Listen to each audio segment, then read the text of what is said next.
خانقاہ ربانیہ نقشبندیہ روحانی معالج پیر مفتی احسن محمود نقشبندی صاحب۔ اب قربانی کے آداب دیکھیے، شریعت مطہرہ نے ہمیں زندگی سکھائی ہے آداب کے ساتھ، اس لیے جو عمل آداب کی رعایت رکھ کے کیا جاتا ہے اللہ پاک اس عمل کو جاندار بناتے ہیں، اس آداب کی رعایت رکھنے کی وجہ سے زندگی کو شاندار بناتے ہیں۔ اب جانور کے آداب میں سے، قربانی کے جانور کے آداب میں سے سب سے پہلے یہ ہے کہ جانور کو چند دن پالنا، اس کی خدمت کرنا افضل عمل ہے۔ آپ جانور لے لیں، دیکھتے لوگ 6 مہینے ماشاءاللہ جانور کی خدمت کر رہی ہے، ہم نے اس کو قربانی کرنی ہے، اتنے شوق اور محبت سے اس کی خدمت کرتے ہیں، بہت بڑی سعادت کی بات ہے۔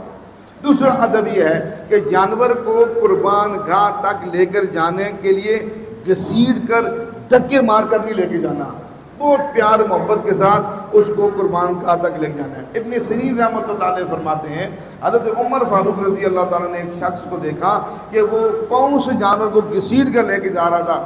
آپ نے فرمایا تیرا ناس ہو جائے، تیرا ناس ہو جائے، تو کیا کر رہا ہے؟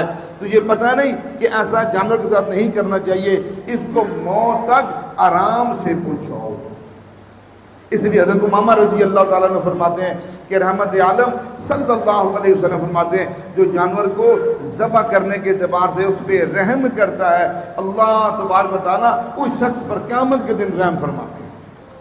اس لیے جانور کو ذبح کرنے کے اعتبار سے یہ کہ چھری تیز ہونی چاہیے۔ دوسرا فرمایا کہ جانور کو ذبح کرنے کے اعتبار سے یہ کہ چھری جانور کے سامنے تیز کرنا مکروہ ہے، اس کے سامنے چھری نہیں تیز کر رہی۔ بعض لوگ جانور کے سامنے چھریاں لگے تھے، رگڑے تیز کر رہے تھے، یہ مکروہ عمل ہے۔ اور یہاں تک علماء نے لکھا ہے ایک جانور کے سامنے دوسرے جانور کو ذبح کرنا بھی غلط ہے۔ اجتماعی قربانی میں ایسا ہی ہوتا ہے، اللہ معاف فرمائے، ایک کو ذبح کرنا دوسرا گھر وہ سارے دیکھ رہے جانور اس کو، فرمایا یہ بھی غلط عمل ہے۔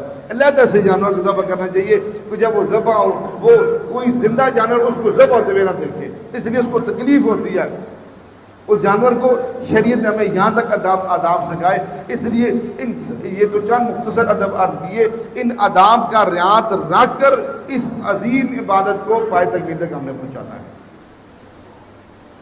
ہمارے ہاں جادو، جنات، بندش اور نظر بد کا شافی علاج قرآن و سنت کی روشنی میں کیا جاتا ہے۔